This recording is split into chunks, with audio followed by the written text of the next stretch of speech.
저는 평소에 결혼에 대해 크게 환상을 갖고 있었던 건 아니지만 그래도 그냥 남들 사는 만큼은 살고 싶었던 사람이에요. 그렇다고 꼭 괜찮은 집이라든지 잘생기고 멋있고 돈을 웬만큼 벌어오는 남편을 바랐던 것도 아니죠. 그냥 평범한 결혼 생활을 하면서 아기를 낳아 키우고 그렇게 부부가 둘이서 조용히 늙어가는 정도만 꿈꿨을 뿐이고요. 그렇게 생각하며 문을 열었던 제 결혼 생활은 상상한 것과는 말도 안 되는 또 다른 이면이 있어서 저를 너무나 충격받게 했습니다. 제 남편과 저는 1년 정도 만났고 참 자상하고 로맨틱한 남자였기 때문에 저 역시 좋은 인상을 갖고 있었어요. 마음 같아서는 더 빨리 결혼하고 싶다고 말해왔지만 그래도 저는 사계절은 겪어봐야 한다는 생각에 1년까지는 연애를 해보게 된 것이었죠. 이때 사실 남편이 저에게 밝혀왔던 사실이 있었는데 그걸 듣고 고민이 좀 많이 되긴 했어요. 저는 그때 20대 중반이었고 남편은 이제 막 서른이 되었는데 본인이 첫 결혼이 아니라는 겁니다. 듣고 너무나 놀라서 이 연애를 계속해도 되는 것인지 너무 망설이게 되었어요. 우리는 그렇게 많은 만남을 가진 상태는 아니었기 때문에 저도 고민이 되더라고요. 그리고 차라리 이렇게 일찍 말해준 모습을 보니 그만큼 이 남자가 진지하다는 것 정도는 알 수 있었죠. 첫 만남부터 제 눈에 들어왔던 사람이었고 이런 말을 들었다고 해서 바로 알겠다고 그럼 우리는 여기서 제 갈 길을 가자는 말을 할 수가 없겠더라고요. 결국 저희 부모님께는 말하지 않고 저와 이 사람만의 비밀로 하기로 한 뒤에 그대로 교제를 이어나가게 되었습니다. 그리하여 1년이 좀 지나서 결혼식을 올리게 되었는데요. 그 당시까지만 해도 저는 이 정도까지의 상황에 우리가 알고 있는 분명한 현실이라고 믿고 싶었어요. 남편도 아마 그럴 수 있으리라고 믿었던 것이었던 거고요.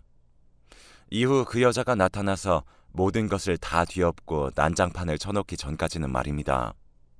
지금 생각해보면 시부모님도 이미 저와 남편이 다 협의가 되었으니 말을 안 하셨던 것일 것 같기도 해요. 그리고 역시나 제 남편처럼 두 분도 나중에 새로운 사실이 밝혀질 리가 없으리라고 생각하셨을 거고요. 그런데 상황은 그렇게 쉽게 흘러가지 않았고 결국 제가 다 알게 되어버리는 상황으로 이어지게 되었답니다. 이게 다 무슨 말이냐면 그렇게 결혼식을 올린 뒤에 우리는 행복한 한 대를 보내다가 2년 차가 될 무렵 아기를 임신하게 되었어요. 다들 너나 할 것 없이 너무나 기뻐했죠. 시부모님 역시 너무나 좋아해 주셨고 우리 집에서는 하나밖에 없는 딸이 임신을 했으니 이만한 경사가 없었고요. 그렇게 그냥 모든 흐름이 이어지면 되는 것이었습니다. 그러나 그날 저녁 그 여자가 시댁에 나타나면서 모든 게 엉망진창이 되어버렸어요. 우리가 밥을 먹으면서 하하호호 떠들고 있던 날 노을이 예쁘게 지고 있던 그 저녁 집으로 다짜고짜 찾아와서 문을 흔들어대던 그 여자는 남편의 헤어진 전처였더군요. 왜 갑자기 나타나서 이 난리를 치는 것인지 밥을 먹다가 그 소리를 듣고 놀라서 눈이 휘둥그레진 저만 빼고 남편과 시부모님 모두 당황스러워 어쩔 줄 몰라 하는 얼굴이었어요. 이윽고 남편은 고개를 푹 숙이더니 모든 걸 체념한 얼굴로 급히 문 쪽으로 뛰어가더군요. 술 마신 듯한 여자의 찢어지는 목소리하며 그걸 밀어내고 고성을 지르는 남편하며 그 자체가 본 적이 없는 광경이었고 제 환경 안으로 들어와서는 안 되는 일이었어요. 자리에서 일어나지도 못한 채 불안한 표정을 짓고 있었던 저를 두고 어머니는 그냥 자리에 앉아 있으라고만 하고 나오지 못하게 하셨죠. 아버님은 씁쓸한 얼굴로 나가셔서 담배를 태우고 계셨고 한창 소동이 일어난 뒤에 남편이 벌개진 얼굴을 하고 숨을 몰아쉬고 있더군요. 그 여자는 간 것 같은데 남편의 표정은 매우 침통해 보였어요. 너무나 불안하고 찝찝한 마음 그리고 두려운 마음이 있어서 그런지 차마 제대로 된 상황을 묻기도 어려웠던 저에게 이상한 형체 하나가 보였어요. 현관에 넉나간 듯 서 있는 남편의 뒤로 희미하게 웬 형체가 서 있는 것이었죠. 아주 자그마한 게 말이에요. 내가 불안해서 뭘 잘못 본 건가 해서 다시 봤는데 그 순간 어머니가 제 어깨를 감싸 안으시면서 안방에 들어가 있어 라고 하시는 거예요. 그런데 저는 그걸 마다하고 다시 앞으로 움직였는데 글쎄 남편 뒤에는 웬 여자아이가 남편의 바지를 붙들고 서 있는 것이 아니겠어요. 저도 모르게 아무 말이나 막 쏟아져서 말 같지도 않은 질문을 했던 것 같습니다.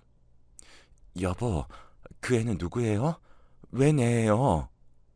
제가 이 질문을 하면서도 뭔가 이해가 되지 않고 무서운 마음이 들었는데 이 뒤에 보이신 어머니의 반응에 뭔가 그 상황을 더 확인시켜 주는 것 같았어요. 제가 이 말을 건네자마자 어머니는 아이고 하면서 그 자리에 주저앉으시더라고요. 저는 어머니를 일으켜드릴 여력도 없는 상태로 남편에게 반복해서 물었어요. 여보, 그 아이 대체 누구예요? 대답 좀 해봐요. 남편은 그대로 현관에서 신발도 벗지 못한 채 자기를 꼭 잡고 있는 그 아이의 손을 잡은 채로 그냥 벌벌 떨 뿐이었어요. 저 어머니, 이 애기 누구예요? 말씀 좀 해주세요. 어머니는 아세요? 나중에 지나보니 이게 얼마나 멍청한 소리를 한 건지 알겠더군요. 다들 어른마냥 굳어서 누구 하나 제대로 된 목소리를 내지 못하고 있다가 한참 시간이 지나 쥐가 날 것처럼 굳은 몸을 겨우 움직이면서 조금씩 살아있는 티를 내었어요. 일단 남편 옆에 우두커니 서 있던 그 여자아이도 한참을 그렇게 오래도록 있기는 힘들었던 것 같고요.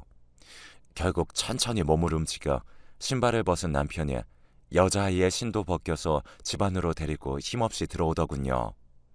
이때 알 수 없는 본능이 이미 저에게 답을 가르쳐주는 것 같았어요. 저 아이는 아무래도 남편의 아이인 것 같다는 느낌을 지울 수가 없더군요.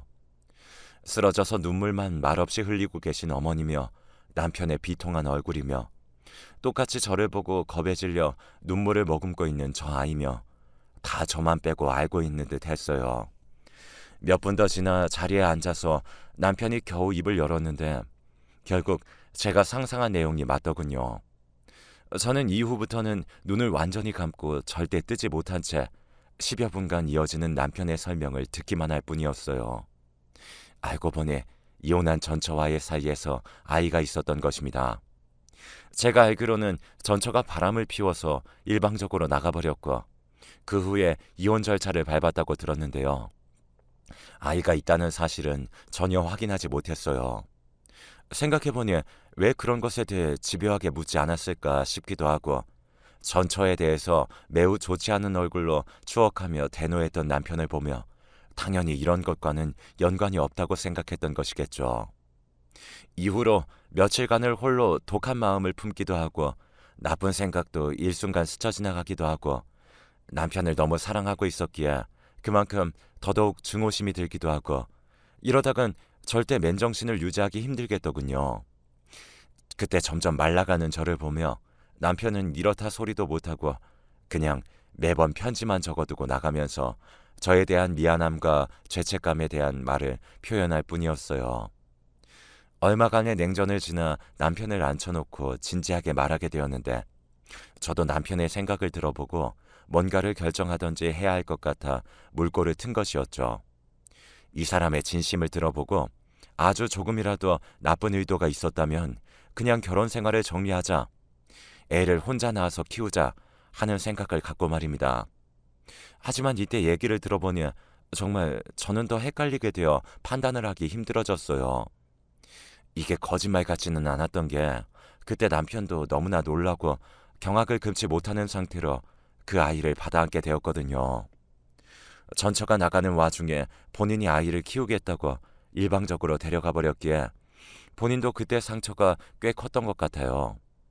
그래도 억지로 잊으려고 하고 있었고 저를 새로 만나고 난 뒤 가정을 꾸릴 생각을 했으며 설마 다시 그 아이를 만나볼 일이 있을 거라 상상을 할 수 없었던 것이죠.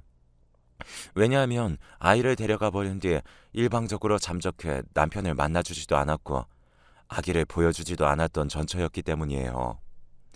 그런데 어느 날 갑자기 이렇게 나타나 버려서 자기 마음대로 애를 놓고 그 길로 사라져 버린 것입니다. 그러니 그날 본인도 충격이었을 테고 저에게 이렇다 저렇다 설명을 하면서 본인도 미친 듯이 괴로웠던 것 같아요. 여기까지가 남편의 말이고 이후에 결정을 어떻게 해야 하는지는 오로지 제 선택에 따르겠다고 하더군요. 이후로 저는 또 며칠 생각할 시간을 달라고 했고 남편 역시 괴로운 얼굴로 알겠다고 했어요. 이대로 이혼을 해야 하는 건지 아니면 그 아이를 고아원이건 어디건 보내던지 이런저런 생각들이 들었어요. 그런데 참 다시 생각해도 제가 왜 그런 판단을 했던 것일까요? 제 뱃속에 아이가 있어서 그랬던 것인지 이 아이와 함께 살면서 이혼을 하고 혼자 아빠 없는 아이로 키우겠다는 상상을 해서 그랬는지 그 얼굴도 잘 모르는 전처가 남기고 간 아이가 또다시 버려진다고 생각하니까 이 또한 가슴이 갑갑해지더군요. 그러고 보면 저도 참 한심한 여자예요. 이혼을 한 남자를 만나서 그 사람에게 아이가 있었던 것도 모른 채 임신한 주제에 내 코가 석자인데 그 와중에 뭘 남이 낳아놓은 아이 걱정까지 새삼 했었는지 말이에요. 저도 딸을 낳았지만 나중에 딸이 이런 걸로 고민한다면 한심한 소리 한다며 등짝을 때렸을지도 모르는 일입니다. 그런데 그때 남편의 스치듯한 이야기가 있었는데 그 말이 왠지 모르게 자꾸 자다가도 생각이 나고 제 발목을 잡는 것이었습니다. 전처가 바람 피운 남자랑 함께 살면서 딸아이를 데리고 있었던 모양이야. 그런데 그 남자가 저 아이를 어디 버리고 오라고 했나 봐. 알고 보니까 전처가 없을 때 아이를 때리기도 하고 무섭게 굴었는지 애가 많이 불안해 보이더라고. 그런 상황에서 또 정신없는 전처는 바람남 남자를 선택하기로 한 것이었대. 자기 배 아파서 낳은 딸애를 갖다가 다시 전 남편에게 보내버리고 사라진 것이었고 겨우 기억을 되돌려 보니 그때 남편 뒤에 있었던 그 여자아이는 매우 혈색이 좋지 않았고 두려움에 가득 찬 표정을 하고 있었어요. 자기 엄마한테 가서 사랑을 받고도 모자란 아이일 텐데 기껏해야 3, 4살 되어 보이는 아이였을 텐데 얼굴도 우둘투둘한 상처도 많고 옷도 허름하고 지저분한 것을 입고 있었거든요. 전처와 그 남자로부터 학대를 받았고 친엄마라는 작자는 자기 딸을 보호해주지 못할 망정 남자에게 미쳐가지고 딸을 버리다니 여기까지 생각만 했는데도 머리가 아파오고 너무 힘들었어요. 아이는 너무 안 됐는데 왜 내가 이런 것까지 생각을 해야 하는 건지 나와 내 아이와의 삶을 상상하기만 해도 앞으로 갈 길이 멀고 계획이 많은데 말이에요. 하지만 제가 기존에 하던 일이 유치원 교사라 기존의 선생님으로서 아이들을 대할 때도 종종 저렇게 가정에서 학대당하는 아이들을 많이 봤어요. 그래서 이제 특징적인 것들이 더 눈에 보였고 아이들을 유독 예뻐했었기에 그런 아픔들이 더 잘 보여서 편치 않았습니다. 이제 앞으로 어떤 생활을 하며 살아야 하는 건지 솔직히 그때는 제가 교사였고 엄연히 남과 남의 관계였기 때문에 유치원이라는 공간 안에서 그들의 부모로부터 아이를 보호할 수 있었어요. 그때도 아마 그 부모들이 그 아이를 저보고 키우라고 했다면 저는 엄두를 내지 못했겠죠. 보호기관에 보내던지 고아원 쪽으로 연결해주는 일을 할 수 있는 게 전부였을 거예요. 그런데 결혼을 해서 가정을 꾸리고 아이까지 가진 몸으로서 그것도 사정이 딱한 그냥 남의 집 아이가 아니라 내 남편과 관련 있는 아이로 마주하게 되니 이때 정말 견딜 수가 없더라고요. 나라는 인간이 느끼는 한 동정과 그리고 한편으로는 말할 수 없이 가혹한 잔인함 등 죄책감까지 계속 이어졌어요. 아이가 불쌍하긴 했지만 엄연히 나에게 있어서는 나를 스트레스 받게 하는 존재. 그러니 떨어뜨려 놔야만 한다. 그래야 나와 지금 뱃속에 내 아이가 살아갈 수 있다. 등등 많은 생각들이 오갔죠. 더군다나 남편은 선택을 제가 하도록 했기 때문에 차라리 뭔가 하나라도 본인이 결정하겠다고 우겨댔다면 더 빠르게 선택했을 텐데 너무 어렵더라고요. 이때 너무 스트레스를 받아서 임산부의 몸으로 위험까지 앓고 약도 못 받은 채 끙끙 앓기만 했고 남편 역시 식음을 전폐하고 같이 쭉 말라가는 걸 보니 이 시간이 더 길어지면 안 될 것 같았어요. 이때 굳이 그럴 필요가 없었는데 저는 정말 미친 척 남편과 함께 시댁에 가보기로 했어요. 내가 진짜 미쳐도 단단히 미쳤구나. 뭔 대단한 성인이 납셨다고 그 애를 들여다보러 가는 건가 싶었는데요. 일단은 보자는 마음으로 가긴 했지만 시댁에 들어서고 그 아이를 돌보고 있던 어머니의 모습을 보니 다시 왈칵하면서 서러움과 분노가 밀려 들어오긴 하더군요. 다 나를 속이고 우롱하나 하는 생각에 일시적으로 밀려왔다가도 그간 계속 괴로워하면서 생각했던 것들, 남편으로부터 들었던 설명들을 생각하니 또 마냥 미워할 수만도 없어서 복잡해졌어요. 어머니는 저를 볼 면목이 없으셨는지 계속 고개를 숙이셨고 그 앞에 안겨있던 여자아이는 저를 빤히 보더군요.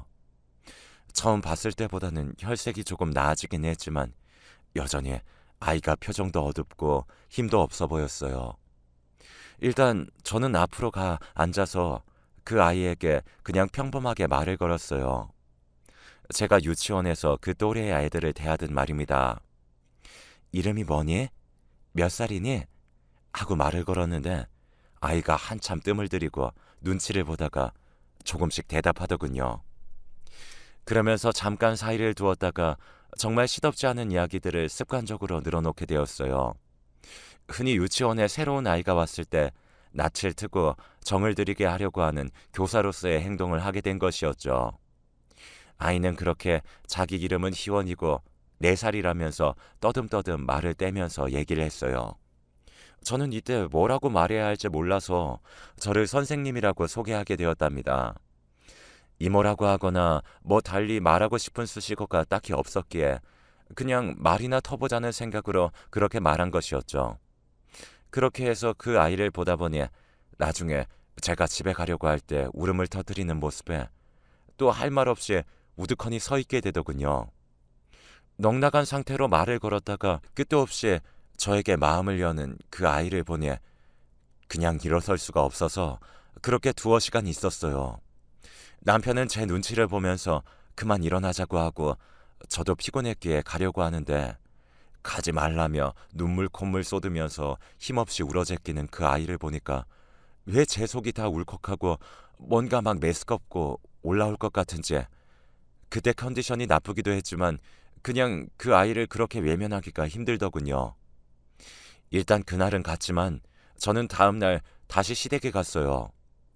학대를 당하고 어른을 무서워하게 된 아이들은 그렇게 자꾸 어른들에 대한 신뢰를 잃어가게 되고 허한 마음으로 시간을 보낸다는 것을 알아서 그런지 그냥 내버려둘 수가 없었어요. 이런 날들이 반복되어지다 보니 어머니는 제가 가면 말없이 점심을 차려주시고는 그 아이와 보내는 시간 동안 멀리에서 저를 물끄러미 보시기만 하더군요. 그렇게 며칠을 보내고 선생님과 아이의 사이로 지냈던 우리는 이제 시댁에서 만나는 것이 아닌 우리 집으로 데려와 함께 사는 쪽으로 방향이 바뀌었어요. 데려오자고 하는 저의 말에 남편은 아무 말도 하지 못했고 어떤 반응도 하지 못했어요. 저는 반복해서 계속 말했고 그 이상 서로 더 어떤 것도 묻지 않은 채 그렇게 아이를 데려와 함께 시간을 보내게 되었습니다. 그 아이 희원이라는 이름을 갖고 있었던 아이는 그냥 그 이름을 그대로 불러주기로 했어요. 자기가 기억하고 있는 이름이기에 저와 가족이 되었다고 해서 딱히 바꿔주고 싶진 않았거든요. 저는 그냥 뭐에 홀린 듯 애를 데리고 와서 같이 지내게 되었고 막달이 되어가고 배가 불러오는 동안에도 그냥 그렇게 별 생각 없이 심각한 어떤 무게감도 없이 지내게 되었어요. 예상한 이상으로 희원이는 저를 잘 따라주었고 제가 아기를 낳을 무렵에는 선생님이란 호칭이 아닌 엄마라고 부르도록 얘기를 해주었답니다. 그런데 그게 입에 잘 익히진 않았는지 엄마라고 했다가 선생님이라고 부르기를 계속 왔다 갔다 하더군요. 어쩔 때는 자기도 혼동이 왔는지 호칭 없이 부르기도 했었고요. 그렇게 그냥 물 흐르듯 희원이는 저와 남편과 제 아이의 틈으로 스며들어와 함께 지내게 되었고 저는 곧 아이를 출산하게 되었어요. 물론 갓난쟁이를 낳고 키우는 동안에 내 자식도 아닌 희원이까지 함께 신경 쓰고 돌보는 건 쉽지 않았죠. 하지만 나름 터울이 있어서 그런지 제가 한창 딸아이를 먹이고 기저귀를 갈고 힘들 무렵 희원이는 씩씩하게 제 아빠와 함께 시간을 보내고 분유를 먹이는 저를 도와주기도 하고 그냥 옆에서 그렇게 있는 둥 없는 둥 지내더군요. 어쩜 그렇게 순하게 내 옆에 있었는지 마치 보조 선생님 마냥 함께 있어 주었어요. 그렇게 키워가는 동안 이 집의 둘째이자 제 딸인 유진이는 태어나는 순간부터 자기에게는 당연히 언니가 있다고 생각하면서 자랐고 친언니가 아니라는 사실은 거의 모른 채로 자라게 되었어요.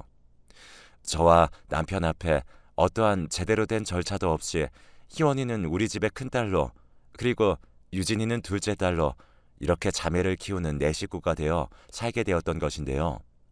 둘을 키워가는 동안 저는 꽤 힘들긴 했지만 희한하게 애들이 저를 속썩인 적은 없었던 것 같아요. 어느 정도 키워놓고 제가 다시 어린이집 교사로서 복귀해서 원장을 준비하며 일하는 동안에도 딸들은 둘이서 서로 의지하면서 잘 자라주더군요. 중학교 무렵 사춘기가 왔을 때에도 희원이는 별일 없이 지나갔는데 아무래도 뭔가 스스로 고민이 많았겠지만 저에게 제대로 오픈하지 못했으리라는 생각이 듭니다. 그런 부분이 저는 좀 씁쓸하긴 했지만 이건 어디까지나 어쩔 수 없는 부분이라고 느껴져요. 사실 좀 두렵기도 했었거든요. 과연 내가 지금껏 누려왔던 평정을 이 아이가 사춘기나 감정적으로 힘든 시기가 왔을 때에도 그대로 유지할 수 있을지 자신이 없었어요. 그게 우리 사이에서 깨져버린다면 이 관계는 누구 하나 주워 담기 힘든 상태로 끝나지 않을까 싶어서 걱정스러웠고요. 내 친딸인 유진이를 품는 것도 힘든데 그렇지 않는 희원이에게 심각한 일이 생긴다면 과연 내가 얼마나 포용력 있게 품을 수 있을지 애들이 커가면 커갈수록 이런 부분에서 고민이 되더라고요. 역시 아이를 키운다는 것은 유치원 교사로서 4세에서 7세까지의 단면만 보는 게 아니라 그 아이의 평생이 걸려있기에 무척 어려운 것이었어요. 용케도 희원이를 20대가 될 때까지 키워냈을 때 내가 이런 일도 해낼 수 있었구나 싶어 놀랍더군요. 그런데 그쯤 되어 다소 말도 안 되는, 솔직히 아직도 잘 실감이 안 나는 힘든 일이 발생하게 되었어요. 어지럽고 자꾸 무기력하고 시력이 떨어지고 몸무게도 알 수 없이 빠지는 바람에 검진을 받았는데 전혀 상상도 못한 부분에서 몸에 이상이 생긴 것입니다. 꽤 심각한 상태였기 때문에 가족들 모두 충격을 받았고 어찌할 바를 모르는 상태이며 저는 이후로 평생 동안 약을 먹어야 하는 상황에 이르렀어요. 몸이 너무 힘들고 다들 만류하는 바람에 다니던 직장도 그만두게 되었고요. 기력이 딸리고 힘들어져서 그런지 집안일에도 집중할 수가 없고 어떤 날은 종일 잠에 빠져있는 등 가족들에게 전혀 신경 쓰지 못하는 날들이 있기도 하는데요. 이게 컨디션이 일정하지 않고 자꾸 뒤죽박죽이다 보니 내 몸 하나 마음대로 할 수 없는 날이 오게 된 것에 무척 절망적인 기분이 들기도 합니다. 이것도 나름 도움을 받아가면서 작성을 하고 있는 글이고요. 그런데 이런 와중에 둘째 딸은 아직도 손이 많이 가는 아이여서 더 걱정이 되었어요. 한편으로는 참 고맙고 할 말이 없는 것이 큰딸인 희원이가 저의 모든 편의를 돌봐주고 있다는 것이었습니다. 대학생으로서 본인도 할 일이 많을 텐데 고등학생인 자기 동생을 챙겨주기도 하고 저 대신 아침이나 저녁상을 차려서 신경 써주기도 하고 저를 데리고 병원을 부지런히 오가는 등 꽤 신세를 지고 있어요. 저에게 별다른 말은 하지 않았지만 제가 아프다는 사실을 알게 된 이후부터 이렇게 하기로 마음먹었다고 하더군요. 사실 희원이는 말이 많지 않은 편이고 자기 속내를 크게 티내는 성격이 아니었기에 저는 늘 마음을 쓰면서도 우리 안에 뭔가 깊은 것을 나누지 못했다는 생각을 해왔어요. 그러면서도 되도록 이런 것들을 티내지 않으려고 애썼고 맡아서 키우기로 마음먹은 이상 희원이나 유진이 모두 동일하다는 인식을 계속 일깨우며 나름 노력했습니다. 그것이 제대로 전달되었다면 좋겠지만 그렇지 않을 수도 있을 것 같아서 늘 희원이의 생각을 알게 되고 묻는 것을 두려워하기도 했고요. 그렇기에 우리 사이에 오고 간 말들이나 마음이 딱히 있는 건 아니지만 제가 이렇게 아프고 힘들어지는 동안 말없이 마음을 써주고 움직여주는 희원이를 보면 참 뭐라고 말해야 할지 모르겠어요. 얼마 전 제가 밤중에 일어날 수가 없어서 뒤척이다가 다시 주저앉았던 적이 있는데 남편도 놀랐고 유진이 역시 울고불고 난리도 아니었지만 희원이가 제 손을 잡고 끄끄 소리를 내며 우는 걸 보니 왜 그렇게 저도 눈물이 터져 나왔던 걸까요? 이 병을 얻게 된 것이 저로서는 참으로 절망적인 상황이기도 하지만 이 병 때문에 가족들의 마음이 오롯이 나에게 똑같은 형태로 향하고 있다는 것을 알게 되기도 했어요. 특히 희원이가 이렇게 지극정성으로 저를 보살펴주고 보호자 역할을 해낼 줄은 몰랐기에 남편이나 둘째 딸 유진이 모두 희원이에게 고마워하고 있어요. 그간 희원이와 어떻게든 보냈던 시간들이 이렇게 저에게 되돌아와서 힘이 되어주고 지탱해줄 줄은 정말 전혀 몰랐습니다. 엄마를 이렇게 도와줘서 고맙다는 말을 용기 내어 입 밖으로 내었을 때도 말없이 그냥 씩 웃기만 하는 희원이를 보면 그날 우리가 처음 마주했던 날들이 자꾸 머릿속에 떠올라요. 유독 그날이 떠오르고 제게 많은 생각을 하게 만들었기에 이 느낌을 그대로 남기고 싶은 마음에 이렇게 사연을 보내게 되었습니다. 가끔 마음이 약해질 때도 있지만 제가 지금 누리고 있는 것들을 보며 힘을 내려고 합니다. 제 이야기를 들어주셔서 감사합니다.